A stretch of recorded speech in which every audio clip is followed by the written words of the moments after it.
السلام عليكم ورحمة الله وبركاته. إن الحمد لله والصلاة والسلام على رسول الله. أما بعد، أعوذ بالله السميع العليم من الشيطان الرجيم من همزه ونفسه ونفخه. بسم الله الرحمن الرحيم.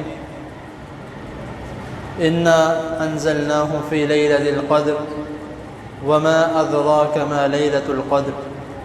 ليلة القدر خير من 1000 شهر.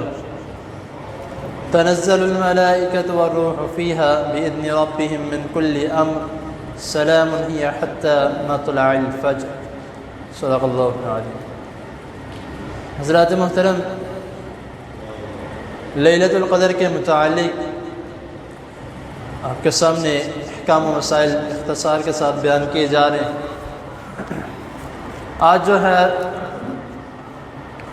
آج کا جو ہمارا سبق ہے لیلۃ القدر کی فضیلت، اس کے متعلق اللہ تعالیٰ نے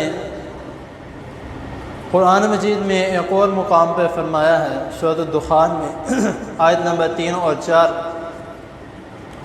جس کا مفہوم یہ ہے کہ ہم نے اس قرآن کو بابرکت رات میں اتارا. فیہا یفرغ کل فرق امر الحکیم، کہ ہم نے اس رات میں جو جتنے بھی احکامات ہیں، جتنے بھی ہمارا حکم ہے، وہ ہم نے بانٹ دیے ہیں. اب یہاں پر ایک بات ہمیں سمجھ لگتی ہے کہ جو آنے والا سال ہے اس میں جو اللہ تعالیٰ نے انسانوں سے کروانا ہے، اور جو سب کچھ انسانوں نے کرنا ہے، اور جو ان کے لیے رزق ہے، جو ان کے لیے سانس ہے، جو انہوں نے اس دنیا میں کرنا ہے، اللہ تعالیٰ نے اس سال، اس مہینے میں اور ان لیلۃ القدر کی راتوں میں اللہ تعالیٰ نے وہ بانٹ دیا. تو بعض لوگ یہ مغالطہ دیتے ہیں کہ نہیں، اس مہینے میں نہیں یا لیلۃ القدر میں نہیں، یہ سب کچھ شب معراج کے دن رات کو ہوتا ہے. ایسا نہیں ہے. ہم اپنی طرف سے ٹو لگا سکتے ہیں، اپنی طرف سے باتیں بنا سکتے ہیں، لیکن جو قرآن مجید میں حکم دے دیا اللہ تعالیٰ نے، اس کو ہم بدل نہیں سکتے.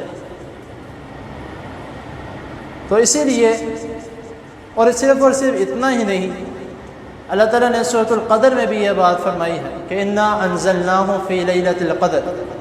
اب اگر کوئی یہ کہتا ہے کہ وہاں پر لیلۃ القدر کا نام استعمال نہیں کیا گیا، ادھر سے بابرکت رات کا استعمال کیا گیا، لیکن ادھر تو لیلۃ القدر کے الفاظ استعمال کیے گئے کہ انا انزلناہ فی لیلۃ القدر، کہ ہم نے قرآن مجید کو لیلۃ القدر کی رات میں اتارا گیا. وما ادراک ما لیلۃ القدر، آپ کیا جانیں لیلۃ القدر کی رات کیسی ہے.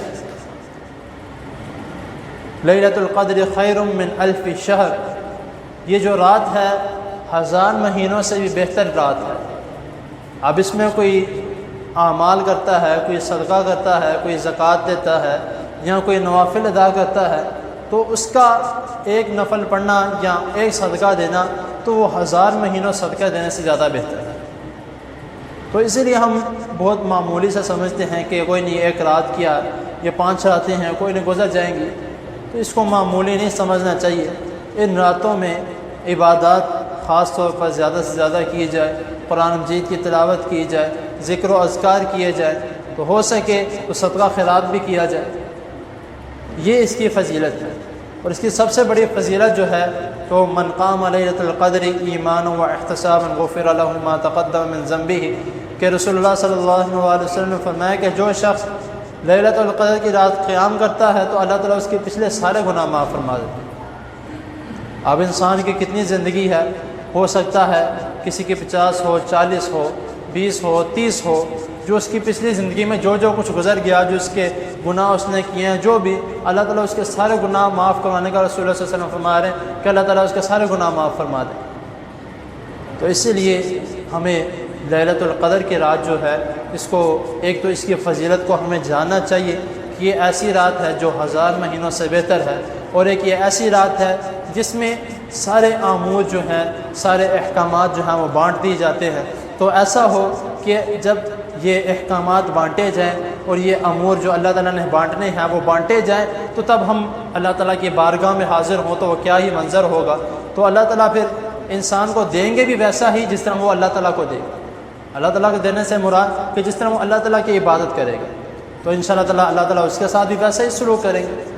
تو اللہ تعالیٰ کی حضور دعا ہے اللہ تعالیٰ ہمیں اس لیلۃ القدر کی رات میں زیادہ سے زیادہ عبادات، ذکر و اذکار، صدقہ خیرات کرنے کی توفیق عطا فرمائے۔ اللہ تعالیٰ ہم سب کو لیلۃ القدر کی رات نصیب فرمائے۔